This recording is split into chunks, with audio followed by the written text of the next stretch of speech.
Hello and welcome to the Football News Zone, the show where we take you through the biggest stories in the beautiful game right now. We're heading into the festive period of Premier League fixtures, but which stories have caught our attention this week? This week we explain why Man United scrapped plans to wear pride jackets during the Rainbow Laces campaign, why Big Ange wasn't happy with what the Spurs' fans were saying to him after the Bournemouth game, and we also bring you the news of the passing of a Manchester United legend. Not a manager, not a player, but somebody very, very highly thought of at Old Trafford. All that and a whole lot more is in today's show. Let's dive in. Some sad news to bring you from the world of the Premier League. The West Ham United striker Michail Antonio has been involved in a very serious car accident earlier today. This news was actually broken a few hours ago, just as the 3 o'clock games in the English football pyramid were coming to a close. I saw this statement from West Ham United and I thought this doesn't sound good at all. The initial statement they put out said West Ham United can confirm striker Michail Antonio has today been involved in a road traffic accident. The thoughts and prayers of everybody at the club are with Michail, his family and friends at this time. The club will issue an update in due course, and which they have now since done so, and it is more optimistic for sure. Let me just read out this second statement from the club as well. West Ham United can confirm that Michail Antonio is in a stable condition following a road traffic accident this afternoon in the Essex area.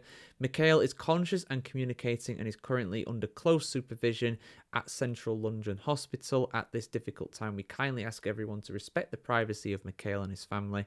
The club will make no further comment this evening, but will issue a further update in due course. And the top reply to this as well is from Millwall as well, saying the club sends its best wishes to Michail and everybody at West Ham. And if you know anything about West Ham and Millwall, they are the bitterest of local rivals over in East London. And just to see that respect between them, I think that's very nice. I mean, it's only a tweet at the end of the day, but I think that speaks volumes. So yeah, it's really, really nasty hearing things like this. I mean, the main thing is that he is conscious, he's communicating, which is good. So it sounds like, it's not life-threatening, hopefully. You would hope at this point. I really am sending my best to him because, I like him. I really like him as a player. He's an old-school number 9, a big man up top. Someone who, has been at West Ham for a long, long time now. He's been through the good, the bad, and the ugly of West Ham over the last 10 years or so. I think it's been something like that. And, he's always available. He's always given his best. He's a real nightmare for defenders to handle. And I do wish him the best. I did also see an image as well of the car crash, which when I first saw it, I wasn't sure whether it was legitimate or not because the publication, the British tabloid that I will not say the name of, they were the ones that published it first. It's now been reported in other media outlets such as the Mirror, the Telegraph, TalkSport. They all have the same image as well. So I don't want to say that it's definitely legitimate. I will put it up in the top right for you guys who haven't seen it. But yeah, there's not a lot left of the car really. That is a horrible, horrible crash, The people outside the UK that might not be fully aware, we do drive on the left-hand side of the road, so our driving position is in the right-hand side of the car, and that side of the car is completely destroyed. I am not surprised that Michail, there might have been concerns for Michail's life after this, given the severity of that crash. You can't see whether he's crashed into another car or he's hit a tree or something. It's a forested area wherever he is, just by the side of the road. A very, very high-speed crash and a really nasty one, no doubt. So I wish him all the best. I wish him all the best in his recovery. Forget about football just for a minute. Just get well, get better, get back to, functioning normally, as a human being and everything. And hopefully he'll make a comeback into football as well. But this, like I said, I don't want to speculate on how what his condition is like. But, that is a very serious accident. I've seen a lot of car crashes in my time, being an engineering student and everything. Being a big motorsport fan as well. That's a bad one, that is a really bad one. If that is the crash. It's not been verified. I don't think. But a lot of big publications have got that picture. So I would assume that it's correct. If it's not, I do apologise for that. But I'm just going off the information that's available to me at the time. It's about 9:30 at night here in the UK as I film this. So this is obviously a developing story. So by the time you've seen this, there may have been an update and hopefully more positive updates as well with Michail. So yeah, everybody at the Football Chronicle and the Chronicle Group wishes Michail Antonio all the best in his recovery. This is when the football family has to come together. So, fair to say that Thursday night was not a good one for Tottenham Hotspur as they lost again, this time against AFC Bournemouth. And the club very much to be seeming to be consistently inconsistent is the phrase that I've seen a few commentators use, and I think that's actually pretty accurate. Spurs are not in a good place right now. They're pretty dead set in the middle of the pack, in the Premier League. It's very tight midfield as well in the Premier League, I think it's 4 points between 6th and 13th at the moment, so you can go up and down that group very quickly, but by the same token, you expect Tottenham to be doing better than what they are right now. There's no doubt about that, and we'll get on to some thoughts really when it comes to Big Ange, but he's basically come out in the media now and said, I didn't like what was being said after confronting Tottenham fans, which I didn't hear about. It's fair enough you want to criticise the guy as a manager, but there's lines that you can very much cross when it comes to stuff like this. But let's have a look at what's been said here. Full article on thefootballchronicle.com. Tottenham Hotspur manager Ange Postecoglou found himself in a heated exchange with frustrated supporters following his side's 1-0 disappointing loss in the Premier League against Bournemouth on Thursday night. The loss increased the pressure on the Australian coach, who marched across the pitch to confront a group of angry fans voicing their discontent at the away end at the Vitality Stadium. They're disappointed, and rightly so, Postecoglou said. They give me some direct feedback, which I've taken on board. I didn't like what was being said because I'm a human being, but you've got to cop it. Basically saying, yeah, I can, take the criticism. The 59-year-old manager acknowledged the fans' frustration and disappointment, adding, I've been around long enough to know that when things don't go well, you've got to understand the frustration and disappointment. And they're rightly disappointed because we let a game of football get away from us. But that's okay. I'm okay with all that. Postecoglou took responsibility for the team's performance, stating, all I can say is I'm really disappointed. I'm determined to get it right and we'll keep fighting till we do so. The defeat leaves Tottenham in 10th place in the Premier League, 1 place below Bournemouth. It was Spurs' 6th league defeat of this season, with only 5 sides in the top flight having lost more games than them. That's not good. Since the start of the last season, Arsenal have scored 22 goals from corners, more than any other Premier League side. Former Stoke City manager Tony Pulis, speaking on Radio 5 Live, said, I know what people mean when they say Tottenham are like Jekyll and Hyde. They have been really poor tonight. Despite managing 12 shots with 4 on target, Tottenham's expected goal tally was a mere 0.58 compared to Bournemouth's 3.31, so 1-0 kind of flattered Tottenham, to be honest, looking at that. The home side also had a goal disallowed for offside and hit the post in a game they should have won by a larger margin. I have seen the highlights. Bournemouth were well and truly on top in that game, to be fair. Former England striker Alan Shearer labelled Tottenham's performance as terrible, while ex-Spurs striker Les Ferdinand said, Tottenham didn't look like they could score today.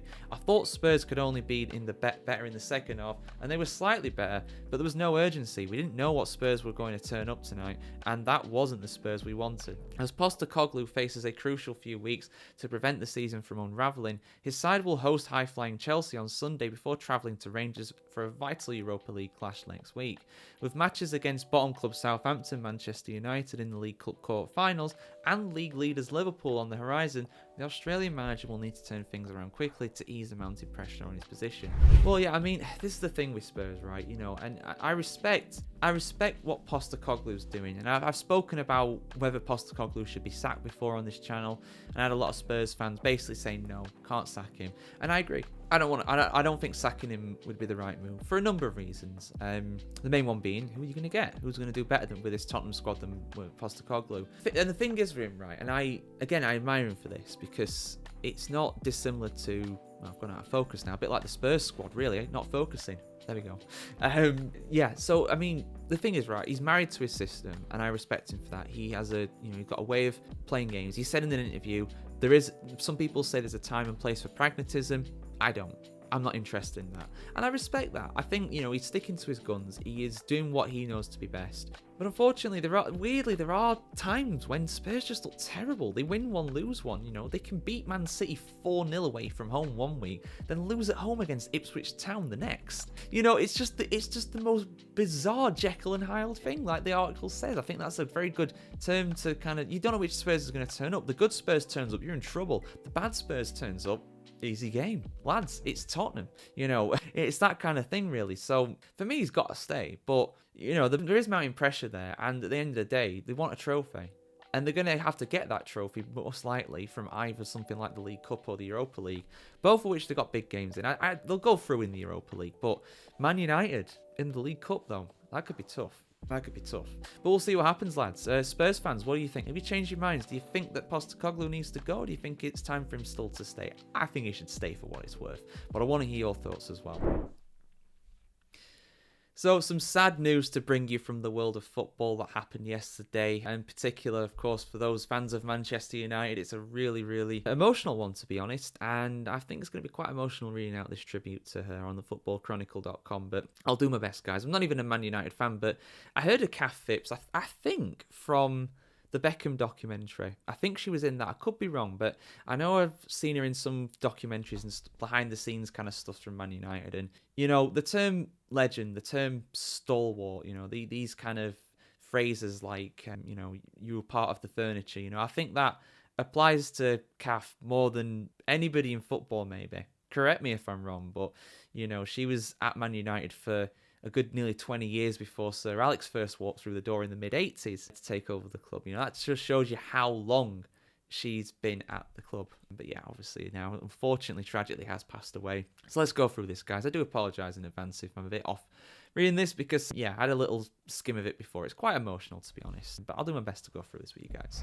The Manchester United family is grieving the passing of Kath Phipps, a cherished colleague and lifelong Red who worked at the club for over 55 years. Phipps, who died at the age of 85, was an omnipresent figure at United since the late 1960s, serving in various roles that went beyond any particular job title. A childhood fan from Earlham, Phipps became the club's switchboard operator in September 1968, shortly after United's first European Cup success. She quickly forged friendships with legendary figures such as Sir Matt Busby, Jimmy Murphy, and the star-studded squad, including Ballon d'Or winners George Best, Bobby Charlton, and Dennis Law, as she assisted them in signing autographs for the fans. Throughout her tenure, Phipps became a key member of the club's office staff, a matchday fixture at Old Trafford's director's entrance and the training ground receptionist, ensuring visitors to Carrington were greeted with the warmest of welcomes.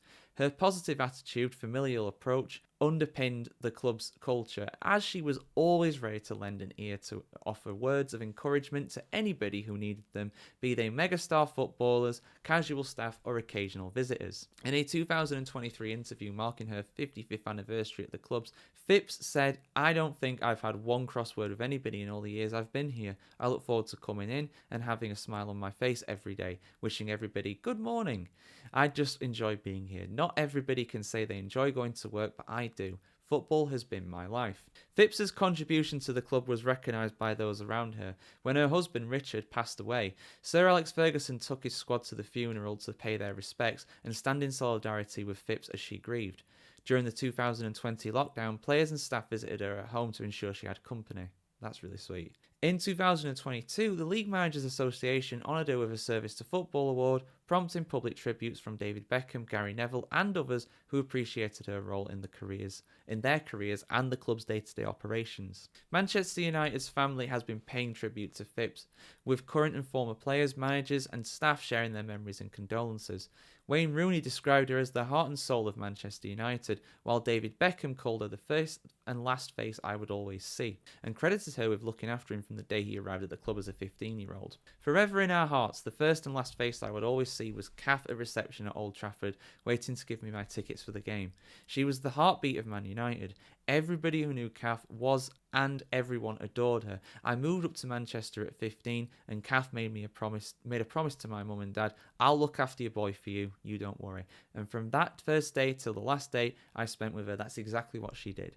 "Old Trafford will never be the same without you. Your smile as we walk through those doors, we love you," said Beckham. Peter Schmeichel also paid a touching tribute as well, adding, "I'm going to miss you so much. Thanks for being you, for always looking after me, and not least for opening Old Trafford up when I, as a young man unannounced, came into your reception, asking if it was possible to see the pitch for just 1 minute. You had no idea who I was, no idea that one day I'd be playing for your beloved team, but you got the gate open and I got my first glimpse at the most beautiful football stadium in the world. At the time, I didn't know that I would spend so many afternoons sat next to you, sorting out my fan mail and having a cup of tea and a chat. Manchester United through and through, with the heart and soul of the club ingrained in you. That's how I'll remember you. Coming to Old Trafford in the future will be different from now on. Rest in peace, Kath." Phipps was a one-woman institution whose memory will be cherished by everyone at the club who had the privilege of knowing her. As she said last year, I can't imagine doing anything else. The club in turn cannot imagine Old Trafford without her. Rest in peace, Kath Phipps, a true Manchester United legend. Absolutely. Absolutely. To be anywhere for that amount of time, 55 years, and to be loved universally by everybody who walked through the door. That's near as damn it unheard of, It's like, I mean, obviously it's a bit different because this won't happen, obviously, but when I saw Beckham's tribute, that's how I found out that she passed away. When I saw Beckham's tribute on Facebook, I basically got the vibes that I got when when Sherlock Holmes said, "Oh, Mrs. Hudson, if Mrs. Hudson passes away, all of London will fall." It was a bit like that with Kath Phipps. If she's not at Manchester United, the Man United will fall. I know, obviously, it won't. It will keep going on, but it's that kind of presence, really. That kind of figure at the end of the day, and it's really sad news. She'll be remembered forever by everybody she met, which is obviously thousands of people, at Man United. So, yeah, rest in peace. All our condolences here from the Football Chronicle to Kath's family and friends. She had a wonderful life. She, was a true servant and a true Man United fan in every sense of the word, You don't hear about these kinds of people, really, even at football clubs, which have been around forever, You don't really hear about these people very often. And there's a reason for that, because they are very, very much a precious, unique kind of individual, really. So for much more news, hopefully a little less tragic, but at the end of the day, like I said, she had a wonderful life. But for much more news on the world of football, keep it tuned here to thefootballchronicle.com. All right, so the draw for the 2025 FIFA Club World Cup has just been completed. I'm going to go through the draw for you guys just now, just so you know, a really quick rundown of how this competition works. It essentially formats in the same way that the World Cup used to do for 2022 and before. I say used to because, of course, that is being expanded to 40 teams for 2026. This tournament will take place in the United States in summer 2025, so next year. So it'll be after the end of the current season and before the start of the next season. So let's have a look at this for you guys. And if you're wondering how you can get a more in-depth look at how this format actually works and all the controversies around this competition, head over to my video that I brought out earlier today on thefootballchronicle.com, just going over everything you need to know when it comes to the Club World Cup. But so Group A, we've got Palmeiras, Porto, Al Ahly and Inter Miami. Miami, of course, qualifying because they are one of the host nation sides and winning Supporters' Shields this year in the MLS. In Group B, it's PSG, Atletico Madrid, Botafogo and the Seattle Sounders. Group C has Bayern Munich, Auckland City, Benfica and Boca Juniors. Group D is Flamengo, Chelsea, Club Leon and ES Tunis from Tunisia. Group E is River Plate, Urawa Red Dragons, CF Monterrey and Inter Milan. Group F sees Fluminense, Borussia Dortmund, Ulsan HD and the Mameloni Sundowns all pitted against each other. Group G has Manchester City, Wydad AC, Al Ain FC and Juventus. And the final group, Group H, is Real Madrid, Al Hilal, Pachuca and Salzburg. So interesting stuff there. I mean, honestly, looking at it, I don't really know who the group of death is, to be honest. I mean, if you had to ask me, I'd maybe say possibly Group B, PSG, Atletico Madrid, Botafogo. Botafogo just won the Copa Libertadores, the South American equivalent of the Champions League recently. So they're no mugs at all. Seattle Sounds would do very well to get anything out of that group. And aside from that, I mean, maybe you'd possibly say Group G with Manchester City, Juventus in there as well, Wydad and Al Ain, I mean, possibly, but there's no group there that I'm thinking that's especially difficult to get out of. I expect the South American and European sides to do really well in this competition, and of course, when the time comes, we will be previewing all of that as well for you guys. But that's just kind of a quick rundown of the draw for you guys, which, if your team is in this competition, let us know your thoughts about who you got. Man City and Chelsea, represented sides from England. There we go. Right, so there's been a lot of controversy in the Premier League this last week or so, all to do with the rainbow bands and other signs of support for the LGBT community. And we obviously had Sam Morsey, the captain for Ipswich Town, refusing to wear the rainbow armband, instead using a regular one for his match. I don't know if it was midweek or I think it was actually at the weekend, And a similar story as well with Mark Gahey, who did wear the rainbow armband, but put a message of "I heart Jesus" on there and got basically a slap on the wrist, a warning from the FA. Now, something that I hadn't seen until my good friend Jared, who's also a Man United fan. I'm not a Man United fan, he is. He basically linked me this article, and I think it's a really, really interesting one, and something I wasn't aware of, about Manchester United actually scrapping plans to wear Pride-themed jackets after one of their players refused. That player being Nazer Mazwari, who was having a good season in my opinion. I think he's been playing really well.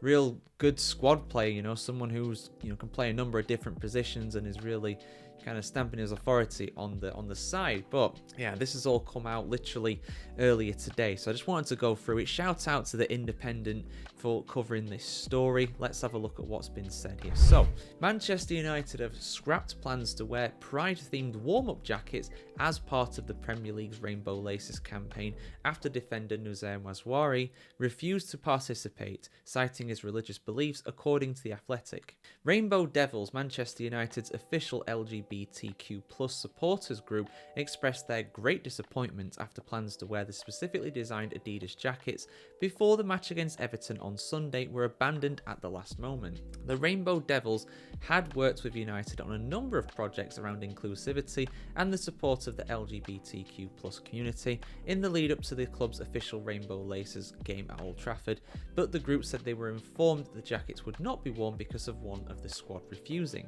The Athletic reported that Mazwari, who is Muslim, declined to wear the warm-up tracksuit due to his faith, and the rest of the United squad that decided that nobody would wear the jacket so that the Morocco international would not be the only member of the team seen without it. The Athletic's report said that some United players were not happy with the decision. Obviously as well, just so it's clear, about Sam Morsy refusing to wear the rainbow armband, I believe he's Muslim as well, so there's kind of a sort of a similar thing going on. Mazwari's not the captain of Man United, so he wouldn't have had to wear an armband, so I imagine he would have probably refused had that happened, but that's hearsay. I'm not going to go saying that would have definitely been the case because we don't know. United have worn specifically designed warm-up jackets featuring rainbow concepts in each of the previous 2 seasons. Mazwari, who joined the club from Bayern Munich in the summer, had previously faced criticism while playing in Germany after appearing to support Morocco teammate Zakira Aboukal. Probably said that wrong, I do apologise, when he refused to participate in Ligue 1's Rainbow Laces campaign while at Toulouse. Reporting of Mazwari's decision comes as Crystal Palace captain Mark Gahey risked disciplinary sanctions by writing "Jesus love you." I actually got the quote a little wrong there. I thought it was "I heart Jesus," but either way, sentiment's the same. On his rainbow-coloured armband during the game against Ipswich on Tuesday night. Gahey had written "I love Jesus" on his armband in the game against Newcastle 3 days before, prompting the FA to write to the England international reminding him of their rules surrounding political, religious or personal slogans, statements or images. Gahey will not face formal action, however. Meanwhile, Ipswich Town have also explained that their captain Sam Morsy, who is Muslim, has chosen not to wear the rainbow armband for religious reasons. The FA did not get involved at all in the case. United play Arsenal on Wednesday night, with Mazwari set to feature in the match at the Emirates Stadium. The match will be Arsenal's official Rainbow Laces match in the second of 2 Premier League game weeks supporting the campaign. After working with United around Rainbow Laces campaign, the Rainbow Devils were surprised that the jackets were not worn before the Everton match. Adidas, who sponsor United, were also expecting the tracksuits to be worn after being involved in the design process. A statement from Rainbow Devils said, "The players were due to wear specifically designed jackets pre-match against Everton to mark the occasion. Shortly before the game, Rainbow Devils was informed that these jackets would not be worn. The reason being that one of the matchday squad had refused to wear the jacket on the grounds of their personally held beliefs. Therefore, to maintain the team ethos and togetherness, none of the players will be wearing them. This was obviously a great disappointment to Rainbow Devils, but also to all those who had worked hard at the club to deliver this event. We are aware of the player who is concerned with this, but we feel it isn't our role to single him out and risk spoiling all the other positive things that the majority of those at the clubs have done. We respect the right of this player to have his own views, whilst also feeling disappointed that he put the rest of the squad in a position where they felt they couldn't wear the jackets. We also worry what kind of negative effects this incident may have on any player at the club who may be struggling with their sexuality. Rainbow Devils will continue to work with Manchester United to support inclusivity through the One Love initiative and others, as we are all continuing our work to ensure that LGBTQ+ people feel safe and welcome at Old Trafford, both on and off the pitch. Yeah, right, interesting stuff there. I am not going to weigh in with this anymore. You know, I've said what I've said in other channels and stuff. Those that would have seen, you know, my video on the F1 Chronicle a while ago, where I went over the news that Ralf Schumacher, who's a former F1 driver, came out as gay. You know, I was very supportive of that, of course. I think it's a little bit disappointing in a sense, you know, that nobody else has done that. I mean, I understand why the squad has basically said, well, it's either all of us or none of us, because they don't want to single him out. They don't want to get any hate going his way. You know, that's the last thing you want from this, right? You don't want the guy to be subjected to hate because of this, because of his own views. You know, I'm never a fan of singling people out and attacking them physically or verbally or otherwise because of that. But I'm just here to report the news to you guys. I want to hear what you guys think in the comments below about this, as always, of course. Like I said, it's not the only incident. There's been others as well with Mark Gahey and Sam Morsley as well. So it's not just Mazwari. At the end of the day, we're always gonna have this. People have different opinions, different viewpoints, and you know, I'm just gonna leave it there. To be honest, I don't want to go into this anymore. But at the end of the day, right, something that I think is fantastic from the Premier League in general, and I know other leagues do these things as well. You know, but the Premier League is the one that, of course, I follow the most. You know, I think it's fantastic that we have something like this. That I'm hoping that this allows players who are on, you know, or are LGBT or otherwise, you know, to be comfortable with their own sexuality and their own views. At the end of the day, that feeling of inclusivity is only ever going to be a good thing, and I feel like the Premier League is doing a good job of making sure that's the thing, and making these 2 match days so that all the teams at some point are at home. So every stadium in the Premier League has this event on. I think that's a fantastic thing, and I think that's something they should continue to do. But when it comes to the consequences of people, certain players not going along with it, it's always a very controversial issue. And I hope you guys respect my my stance that I don't really want to ignite a debate on this right now. just in the comment section or whatever. You know, I've had my say on it at the end of the day, and I think it's great that there's at least some homosexual male players that have come out in recent times. You know, that was just not a thing a couple of years ago, and I feel like the game is getting better for it for sure, but there's still certain aspects that need to improve, I think, and that's another debate for another video, because this one's going on quite some time already. But yeah, I want to hear your views on this, guys. Let us know in the comments below, as always, and of course keep it subscribed to thefootballchronicle.com to see much more news on the beautiful game just like this.